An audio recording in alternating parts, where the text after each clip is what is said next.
जय हिंद साथियों, अगर अभी तक आपने हमारे चैनल सोच से जंग को सब्सक्राइब नहीं किया है तो सब्सक्राइब जरूर करें और बेल आइकन दबाना ना भूलें ताकि हर लेटेस्ट धमाकेदार खबरों की अपडेट आप तक पहुंचाई जा सके।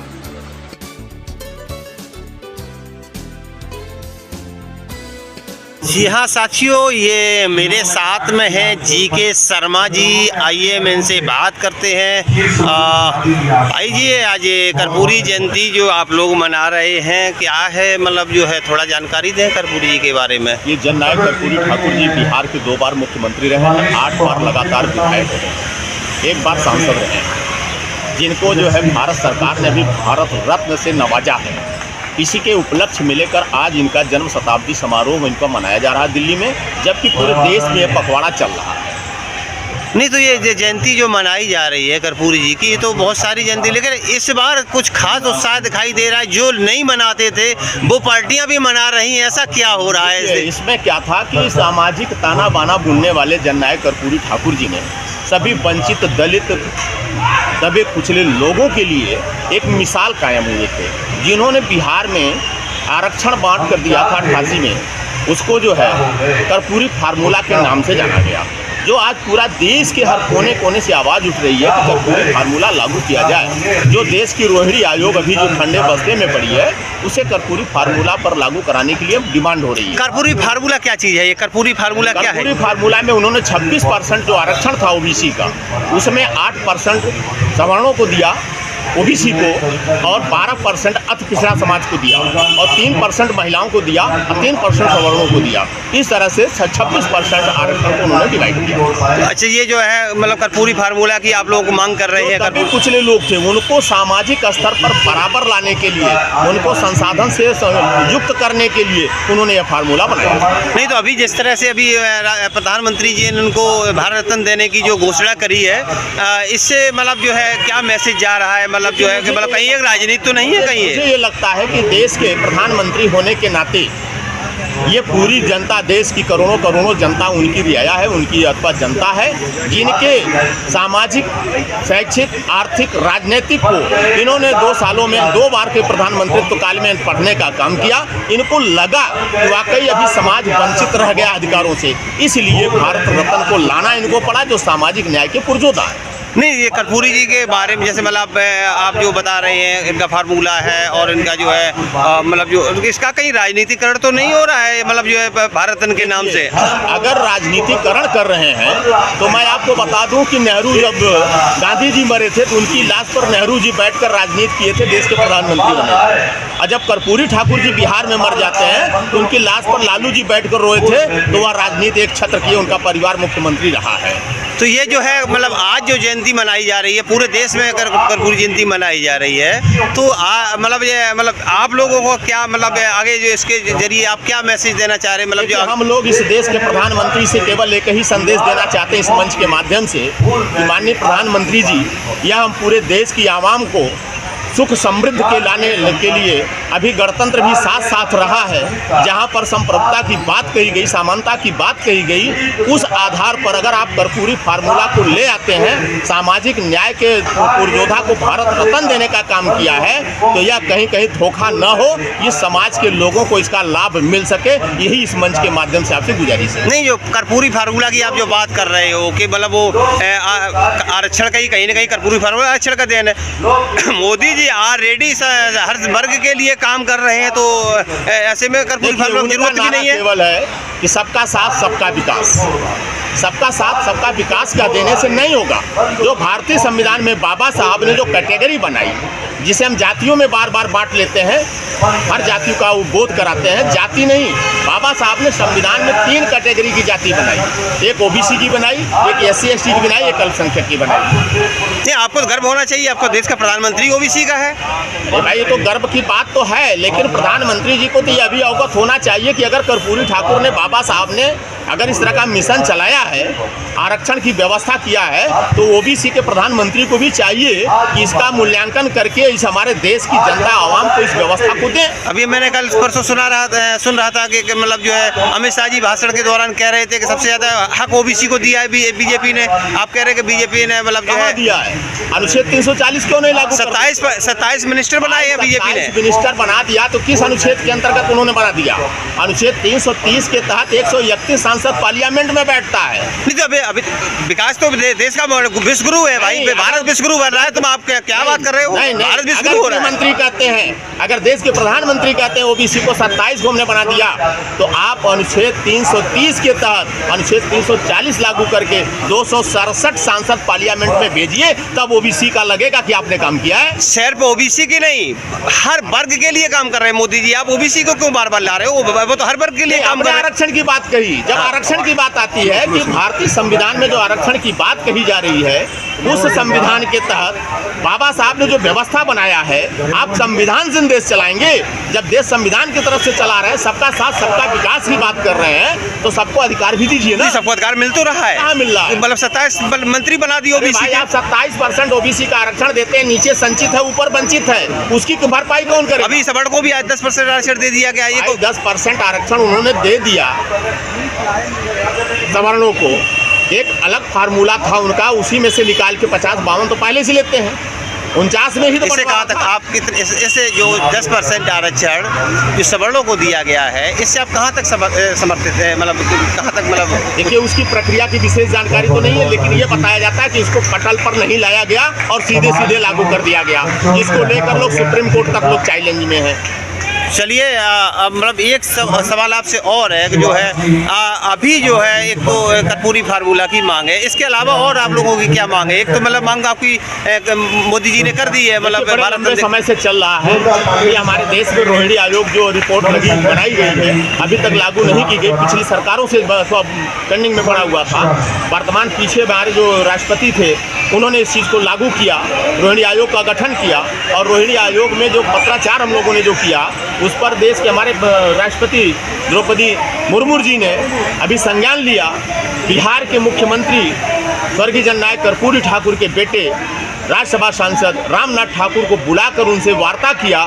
ये कर्पूरी फार्मूला बिहार में क्या है, इनकी वार्ता हुई है। अब देखिए क्या निर्णय लेते हैं लोग, किस तरह से आगे लाते हैं कि वाकई कर्पूरी फार्मूला पर पूरे देश पे लागू करेंगे या नहीं करेंगे। सिर्फ आपकी है कि मांगे कर्पूरी फार्मूला लागू नहीं, इसके साथ साथ हमें अनुच्छेद 340 लागू करना पड़ेगा, 340 लागू करना पड़ेगा। 340 अनुच्छेद क्या है? ये अनुच्छेद 340 में लोकसभा और विधानसभा में प्रतिनिधित्व करने का अधिकार प्राप्त है। वह सुरक्षित सीट होगी जैसे 330 के तहत लोगों को। तो ये मतलब आपका 340 अनुच्छेद लागू कराने का भी मांग है? बिल्कुल है, 340 41 दोनों है। 41 में मुस्लिम समाज आता है। अच्छा, कर्पूरी ठाकुर जी की जो वंशज है वो बहुत जागरूक हो चुके हैं। हमें पता है कि आज इनको ओबीसी जाग रहा है, आज अति पिछड़ा वर्ग जाग रहा है, तो इसीलिए उन्होंने भारत रत्न से तो नवाज दिया। लेकिन हम अब बहकावे में नहीं आने वाले हैं कि आप बस भारत रत्न दे दो और हम खुशी खुशी आपकी झोली में वोट डाल दे। नहीं, अब हमें कर्पूरी ठाकुर जी के फार्मूले को जो है मनवाना है सरकार के तहत, और उनके तहत जो है हमें भी जो मुख्यमंत्री का रास्ता कर्पूरी ठाकुर जी ने दिखाया है वो हमें जो है अब जो है अचीव करना है। अगला कदम क्या होगा आप लोगों का? अगला कदम हमारा ये होगा कि महिलाएं जो है 50% जो है 50% महिलाएं जो है मिलकर देश की राजधानी दिल्ली में वो जो है पूरे भारत में जातिगत जनगणना करवाई जानी चाहिए और पूरे भारत में कर्पूरी फार्मूला जो है लागू हो जाना चाहिए। ये हमारी मांग। एक बार दर्शकों को बता दीजिए कर्पूरी फार्मूला क्या था? कर्पूरी फार्मूला ये था कि जो है रिजर्वेशन अंडर रिजर्वेशन जो है होना चाहिए। जो अति पिछड़ा वर्ग है, जो आर्थिक रूप से पिछड़ा हुआ है, जो सामाजिक रूप से पिछड़ा हुआ है, जो राजनीतिक रूप से पिछड़ा हुआ है, उनकी सीट को रिजर्व होना चाहिए। जिस तरीके से SC ST के सीट्स जो है रिजर्व है MP में, MLA में, पार्षद, इसी तरीके से हमारी भी सीट्स जो है रिजर्व होनी चाहिए, ताकि हमें जो है मजबूर हो जाए सरकारों की कि इस सीट से तो जो है EBC ही लड़ेगा, तभी हम लोग आगे आ पाएंगे, नहीं तो हम आगे नहीं आएंगे। आर्थिक रूप से आरक्षण की जब बात कर रही हैं तो आरक्षण का ऐसा आर्थिक रूप से प्रावधान तो है नहीं संविधान में। देखिए वो तो जो आर्थिक रूप से जो संविधान में लागू किया है वो स्वर्ण जाति के लिए लागू किया है, ठीक है। ये जो है प्रतिनिधित्व, आरक्षण क्या था, सभी जातियों का प्रतिनिधित्व शासन और प्रशासन में होना चाहिए। आरक्षण कोई गरीबी हटाने का कोई जो है मायना नहीं था। मैम मंडल कमीशन की जब रिपोर्ट आई तब कर्पूरी ठाकुर जी और जो पिछड़े वर्ग के नेता थे उनका विरोध करने के लिए एक वर्ग आया था। आज वो कर्पूरी ठाकुर जी को सम्मान दे रहा है, क्या कहेंगे आप? देखिए समय बदलाव मांगता है और ये आज बहुत इस देश का की बहुत बड़ी विडम्बना है कि हम सब लोग केवल आज कर्पूरी ठाकुर जी को भारत रत्न दिया गया है, तो इसके दो पहलू हैं। आप या तो ये समझ लिए कि ये राजनीति से प्रेरित है और साफ साफ सबको झलक रहा है, इसमें हमें मतलब संकोच करने की समाज की जागरूकता का दबाव तो नहीं पड़ रहा है, समाज की जागरूकता का भी दबाव पड़ा, बट उससे पहले अगर हम देखेंगे तो पहला फर्स्ट जो हमें निकल के आ रहा है वो आ रहा है कि इनकी राजनीतिक मजबूरी के कारण उनको आज ये भारत रत्न देना पड़ा, क्योंकि अभी आने वाले समय में चुनाव है। फिर भी हम इसका सम्मान करते हैं कि हमारे जननायक कर्पूरी ठाकुर जी को ये भारत रत्न दिया, ठीक है। एक तरफ भारत रत्न दिया, सम्मानित कर रहे हैं, दूसरी तरफ मंडल आयोग की रिपोर्ट का विरोध करते हैं, कैसे काम चलेगा फिर? देखिए मंडल आयोग सरकारों को, अब जननायक कर्पूरी ठाकुर जी को भारत रत्न देने से ऐसा तो नहीं है कि समस्त समाज को, हमें गर्व है कि उन्होंने अपने हक की लड़ाई लड़ी और उन्होंने अपने हक की लड़ाई को लड़ते लड़ते आगे उन्होंने अपने समाज के लिए बहुत अच्छे अच्छे मुकाम हासिल किए, अपने वर्ग के लिए। आपने देखा बिहार में किस तरह शिक्षा क्रांति का उन्होंने बिगुल बजाया, तो मैं ये कहना चाहती हूँ उससे अभी उससे हमारे बहुत कुछ बदलाव नहीं आया। अभी हमें और लड़ाई लड़नी है और सरकार से तब हम संतुष्ट हो पाएंगे, पूरा समाज संतुष्ट हो पाएगा जब अभी हमारी राजबाला बहन ने कहा कि ये समानता का जो हमारा एक राजनीतिक हमारा सीट है वो हमें बराबर दी जाए, हमारा कोटा आरक्षण जो आरक्षण हो ना, राजनीति में आरक्षण हमें तय किया जाए। 33% महिला आरक्षण दिया तो है सरकार ने, कहाँ दिया? अभी बोला है ना, मुँह से बोला है ना, अभी कहाँ दिया? अभी 24 का चुनाव आ रहा है, हम तो चाहते हैं कि 24 का चुनाव आ रहा उसी में कर दो। तो 24 के बाद में होगा वो, तो जब जातिगत जनगणना होगी उसका बाद में क्यों होगा? वो परिसीमन जो आएगा उसके बाद में होगा। नहीं, चुनाव तो अब है ना 24 में, फिर चुनाव भी उसमें करा। तो क्या महिलाओं को छलने की कोशिश है फिर सरकार की? छलने की कोशिश है, महिलाओं को तो छलने की कोशिश है, सरकार तो हमेशा से चलती चली आ रही है। और एक महिला अगर राजनीति में बढ़ेगी ना तो कम से कम अपने 2 परिवारों को मजबूत करेगी। पूरे 50% की जो आबादी है ना इस देश में,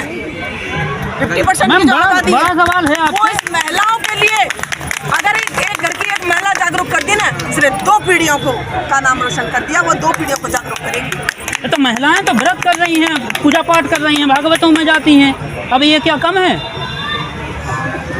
मैं इस पर ज़्यादा टिप्पणी नहीं करूँगी क्योंकि शिक्षा मेरे लिए सबसे ज़्यादा महत्व है। आप मानते हैं कि महिलाओं को शिक्षित होना चाहिए और राजनीति में भी आना चाहिए? अगर महिलाएं शिक्षित नहीं होंगी तो वो अपने अधिकारों को नहीं जानेंगी और अधिकारों को नहीं जानेंगी तो आगे आने वाली पीढ़ी को भी जागरूक नहीं कर पाएंगे। आखिरी सवाल, हम लोग इन सबके झंडे डंडे उठाते रहेंगे। आखिरी सवाल मैम आपसे यही है कि पिछड़े वर्ग के नेता एक टाइम पे मंडल कमीशन की रिपोर्ट के लिए जीने मरने को तैयार थे, आज के टाइम में जो वर्तमान में नेता हैं वो पिछड़े दलितों के हितैषी बनते हैं, लेकिन वो मंडल कमीशन का नाम लेने से बचते हैं, क्या कहेंगे आप?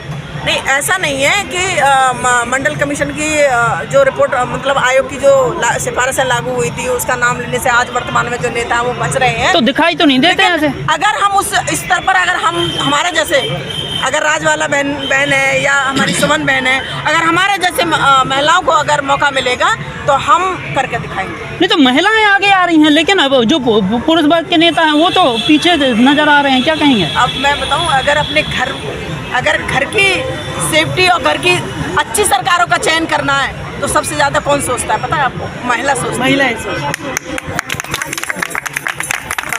Thank you. आगे उनसे परिचय तो अपना दे दीजिए, अपना परिचय तो पूछे नहीं। नहीं वो बंद कर दिया ना, चुप रखिए तो लाइट कम पड़ रहा है। आपका वाइट में परिचय की जरूरत नहीं पड़ती, जब फ्रेम में साथ में रहो तब होता है। कहाँ से चुनाव लड़ी थी और क्या? अच्छा, प्रत्याशी आप अपना परिचय देते हुए बताएं कि आप कहाँ से चुनाव लड़ी थी, किस लिए आप चुनाव मैदान में आई थी? सभी को नमस्कार, मेरा नाम सुमन श्रीवास है, मैं वार्ड 38 प्रेमनगर किराड़ी से चुनाव लड़ी। इंडिपेंडेंट। आप चुनाव मैदान में क्यों उतर गई? इन्होंने बताया कि महिलाओं को तो खाली पूजा पाठ करना चाहिए, घर में रहना चाहिए, घर चलाना चाहिए। जैसे कि अभी हमारी मैडम ने कहा, पूजा पाठ से रिलेटेड महिलाओं को जैसा सिखाया जाएगा, जैसा समझाया जाएगा, महिला उसी हिसाब से चलती है। तो उन्हें ये प्रेरणा आपको कहाँ से मिली? समाज से, कर्पूरी ठाकुर जी से। उन्होंने